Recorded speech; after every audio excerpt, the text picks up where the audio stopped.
বিএনপির স্থায়ী কমিটির সদস্য সালাউদ্দিন আহমদ বলেছেন, স্বাক্ষরিত জুলাই জাতীয় সনদের পক্ষে আছে বিএনপি। ঐক্যমতের ভিত্তিতে যে জুলাই জাতীয় সনদ স্বাক্ষরিত হয়েছে তা অক্ষরে অক্ষরে বাস্তবায়ন করবে এই দলটি।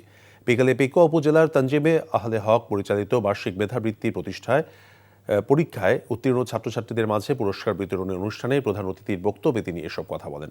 সালাউদ্দিন আহমদ বলেছেন, বিএনপি রাজনীতি করে দেশের মানুষের জন্য, মানুষের শান্তি শৃঙ্খলা প্রতিষ্ঠা, আইনের শাসন প্রতিষ্ঠা, গণতান্ত্রিক অধিকার প্রতিষ্ঠা এবং দেশের মানুষের সাংবিধানিক অধিকার নিশ্চিত করার জন্য।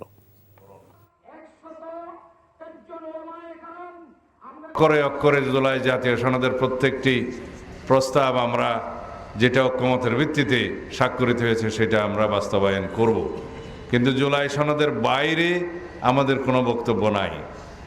যেটা জাতীয়ভাবে ঐক্যমত্য হবে সেই বিষয়ে আমরা ঐক্যবদ্ধ, যেটা ঐক্যমত্য হয়েছে সেই বিষয়ে আমরা প্রতিশ্রুতিবদ্ধ, অঙ্গীকারাবদ্ধ।